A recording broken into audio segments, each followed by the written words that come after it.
Boa noite.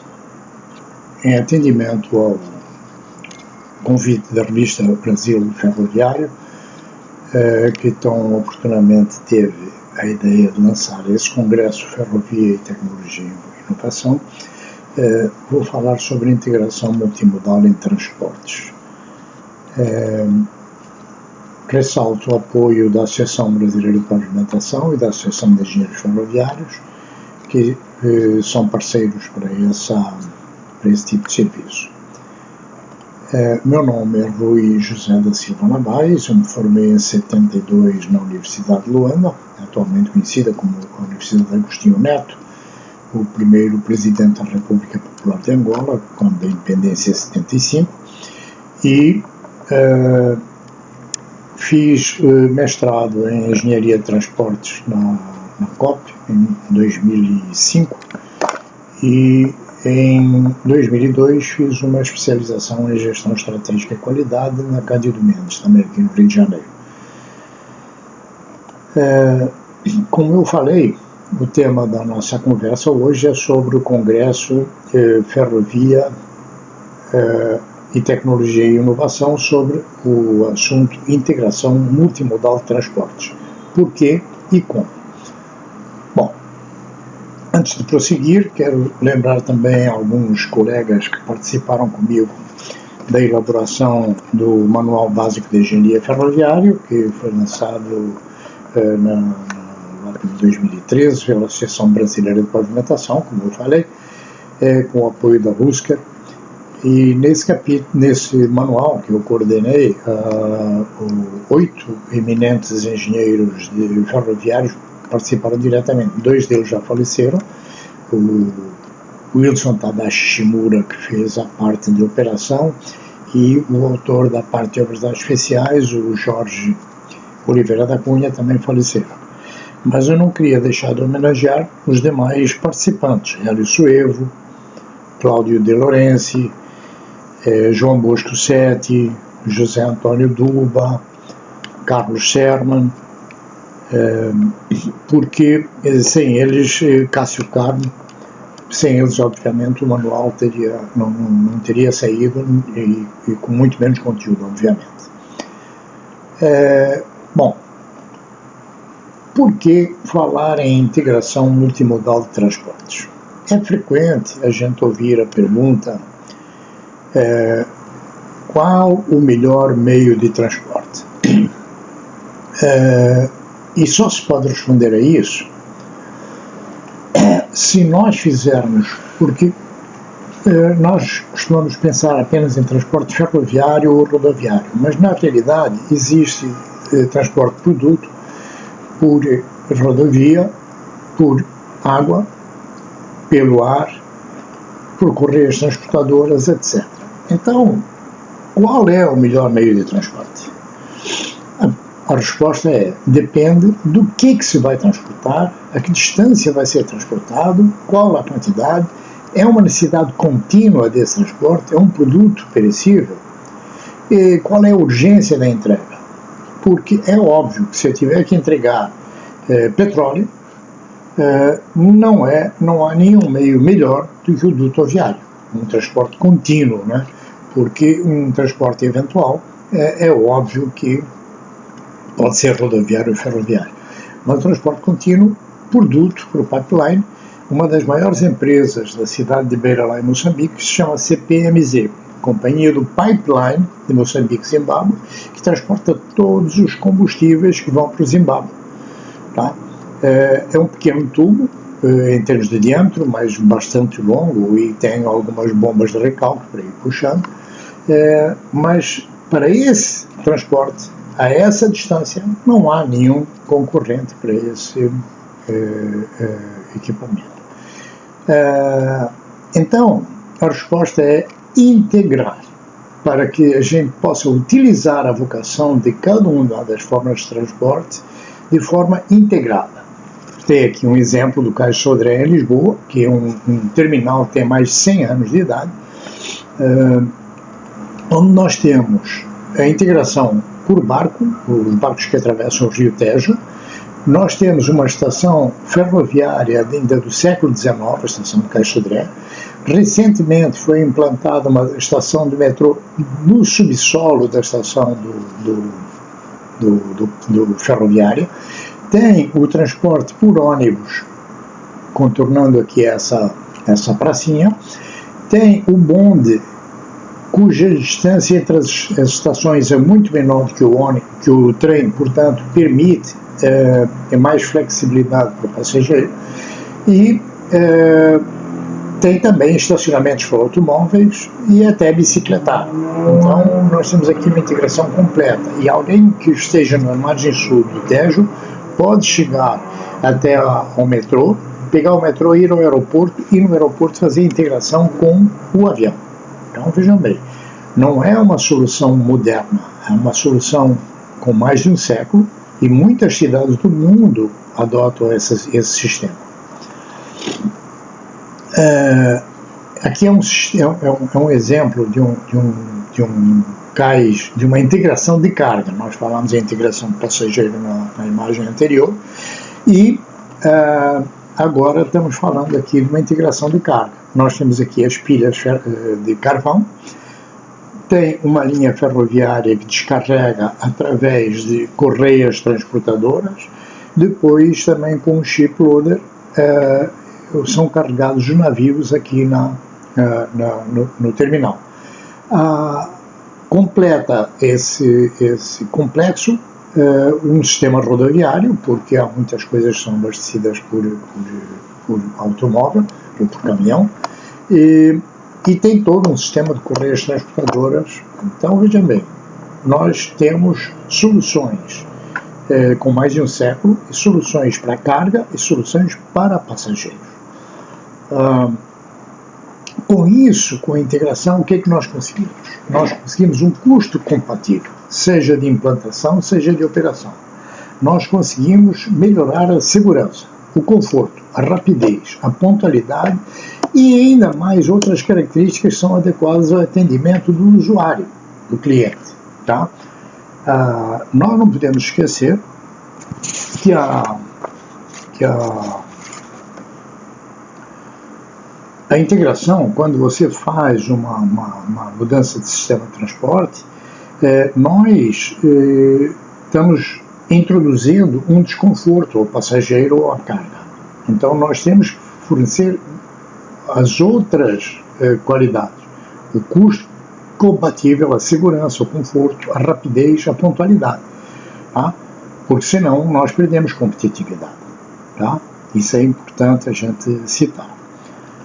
O assunto é tão importante que existem duas leis federais, uma para transporte multimodal de cargas, ainda do século XX, de 1998, a Lei 9611, e em 2012, a Lei 12.587 institui as diretrizes de política nacional de mobilidade urbana. É importante, portanto, o assunto é extremamente relevante, tá? E, de qualquer forma, nós não podemos perder de vista exatamente essas qualidades. Bom, que tipos, além de carga e passageiro, que tipos de integrações nós podemos ter? Nós podemos ter a unimodal e a multimodal. Qual é a diferença? Simples. A unimodal, obviamente, quando você usa o mesmo meio de transporte. São exemplos disso as redes de metrôs de quase todas as cidades do mundo, tá? As redes de ônibus.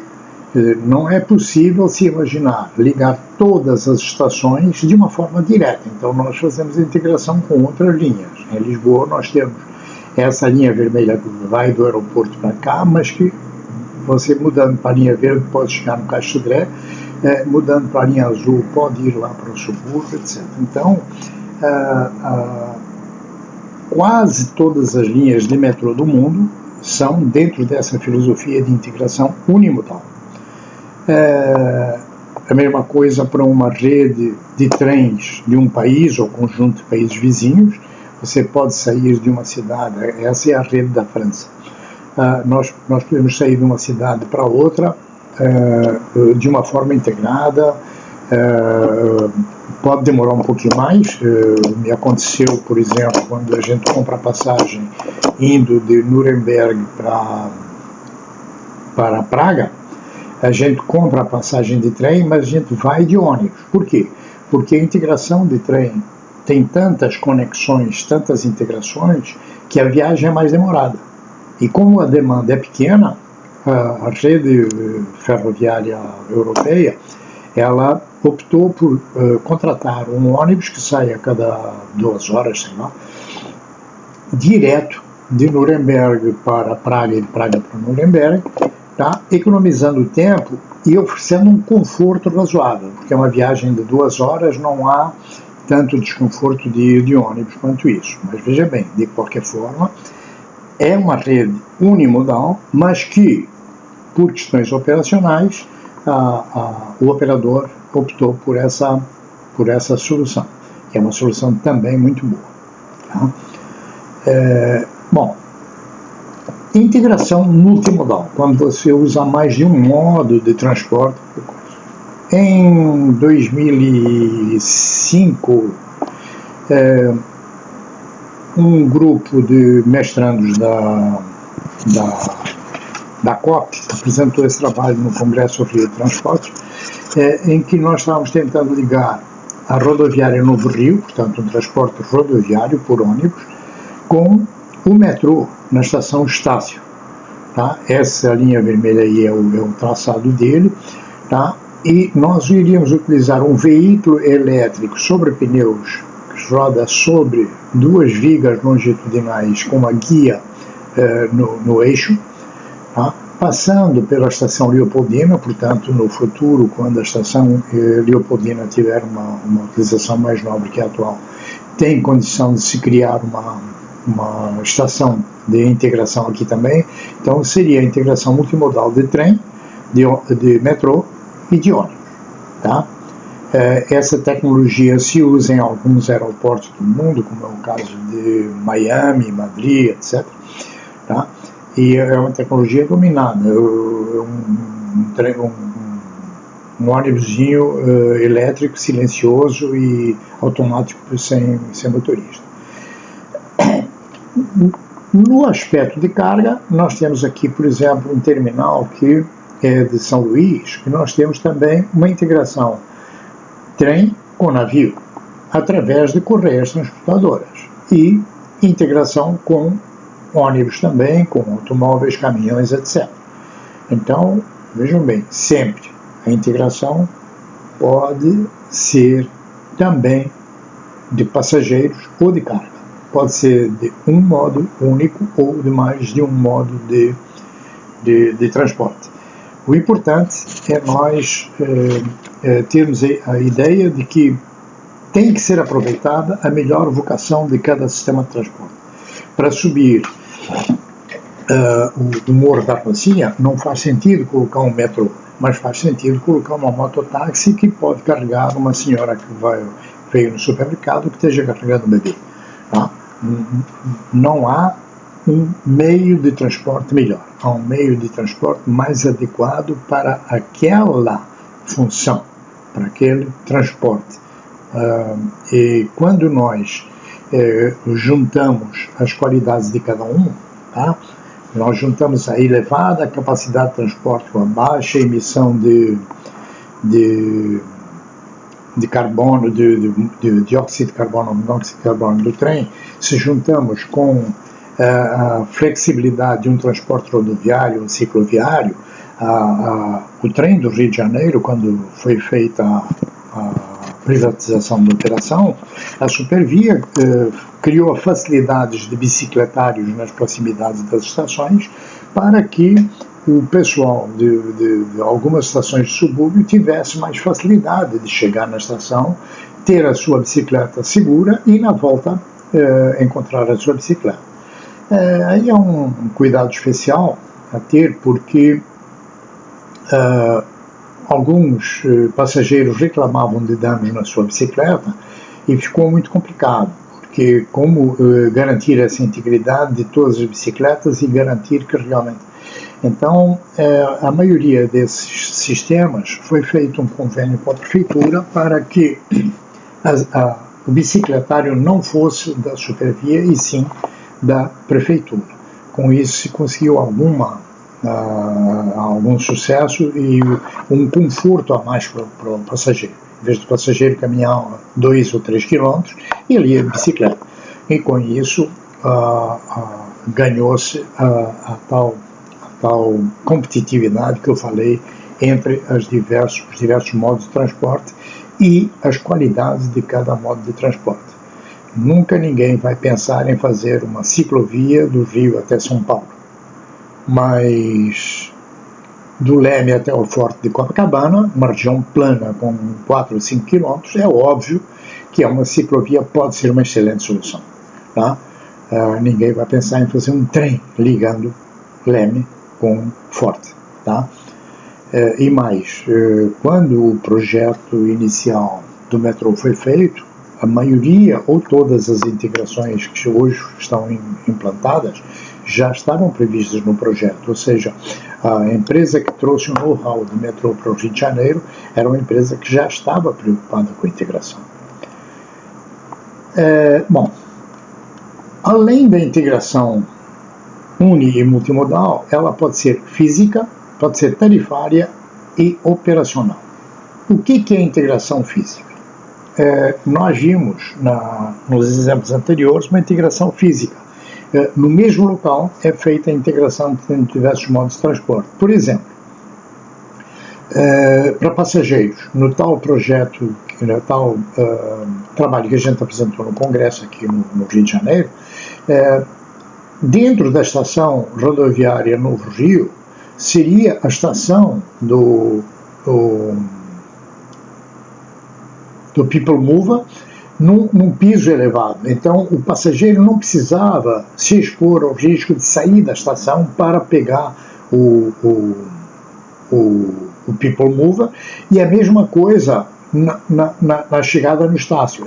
O passageiro já chegaria dentro da estação. Então, isso é uma integração física. Tá? Quase todas as integrações planejadas no mundo são nessa base. Você, na mesma estação, você sai de um metrô para entrar no trem, ou do trem para entrar no aeroporto, ou do aeroporto para entrar no metrô, etc. Tá? Então, isso é uma integração física. Serve para passageiros e serve para carga, obviamente. Esse é um terminal de Vitória, o terminal da Vale, em Vitória, é uma integração física de carga. Tá? O trem chega, descarrega o minério e fica estocado em pilhas com um tratamento adequado, e depois, quando chega o navio, da pilha vai para o navio e vai embora. Então, isso é uma integração física de carga. A integração operacional é quando os dois operadores compatibilizam os seus horários e os seus intervalos entre partidas. Por quê? Se quando eu estou esperando o meu modo seguinte, eu tiver que esperar 1 hora ou 2, eu perco a tal rapidez, a tal agilidade que falamos no início. Então, é interessante que haja uma integração operacional entre os modos de transporte.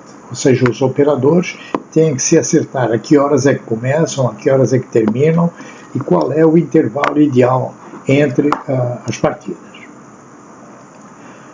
Integração tarifária. Aqui está o exemplo de duas formas de integração tarifária. Esse porquinho aqui é uma imagem de um bilhete na Alemanha, numa cidade da Alemanha, em que eles dizem que é um porco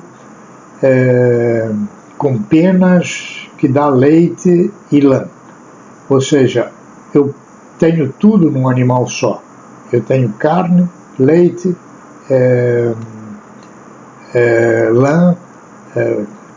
Isso é um bilhete de integração em Lisboa. Tá? Com essa passagem eu escolho o tipo de pagamento que eu faço mensal, ou semanal, ou periódico, e com ele eu uso os meios de transporte que eu paguei esse passo. Então, há uma integração entre os diversos modos, usam o mesmo bilhete. Você pode, com o mesmo bilhete, andar em todos os sistemas de transporte de Lisboa, bonde, ônibus, trem, metrô, sem problema. Tá? Isso seria uma integração tarifária. Bom, como é que é uma integração de passageiros? Ela pode ser por ônibus, por metrô, por VLT, por bicicleta, vans, automóveis, etc. Em Ribeirão Preto, houve uma fase, logo que chegaram as vans ao Brasil, houve uma fase de difícil acerto, porque os ônibus reclamavam que eram obrigados a ir buscar um ou dois passageiros no subúrbio, em locais de difícil acesso para um ônibus, mas que, quando chegaram as vans, essa dificuldade sumiu. Primeiro, a van é menor, tem mais facilidade de manobra. Segundo, tem menos capacidade, então não preciso de ter tantos passageiros. Então eles conseguiram criar uma integração entre ônibus e vans que permitiram uma certa harmonia entre as vans e os ônibus, e os passageiros ficassem beneficiados e o trânsito não ficasse tão perturbado com uma quantidade enorme de vans dentro da cidade. Então, basicamente, a ideia é usar a vocação de cada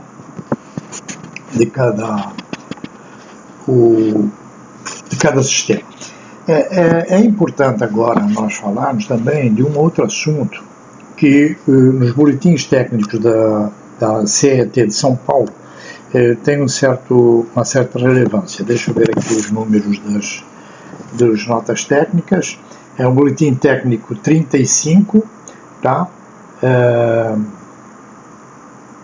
Está exemplificado o nível de serviço de um ônibus, mas que obviamente se aplica também a um trem, tá? Em que você tem desde o nível A, em que você pode escolher onde se sentar sem problema nenhum, até o nível F de todos os lugares sentados ocupados e 7 passageiros por metro quadrado. Numa outra publicação que eu vi do Paraná, o colega falava sobre o tempo de viagem no nível de serviço.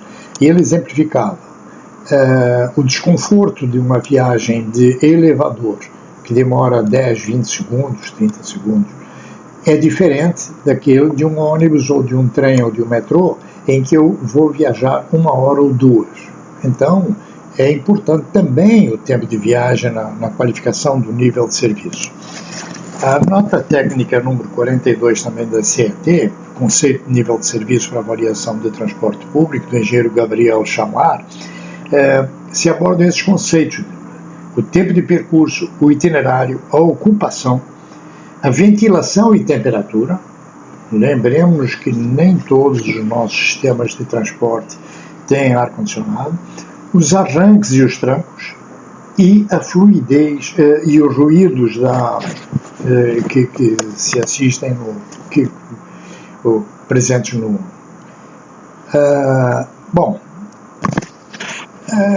A integração com carga, ela pode ser com caminhões, com virador de vagões, com correias transportadoras, com silos, com pátios de estocagem, com armazéns, alfândegas, etc. Porque nem sempre a gente está acostumado a transporte internacional. O Brasil é um país de dimensão continental, então nós não temos muito esse hábito. Mas na Europa é moleza você pegar um trem e atravessar 2, 3 países. Tá? Você sai de Paris para ir para a Holanda, atravessa, sai da França, entra na Bélgica, sai da Bélgica, entra na Holanda. Tá? Uma viagem de 1 hora ou 2, porque o trem lá é um trem-bala. Tá? Então, veja bem, alfândegas tanto seria para carga quanto para passageiros. No caso de passageiros, teríamos também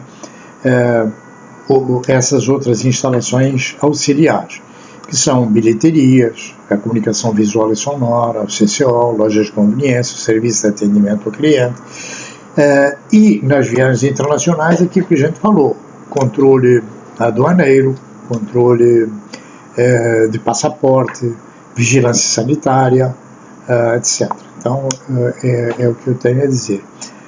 Aqui temos alguma bibliografia bem resumida, mas eu queria agradecer a todos vocês pela atenção, agradecer de novo ao Brasil Ferroviário pelo amável convite e espero ter colaborado com o conhecimento de vocês. Muito boa noite.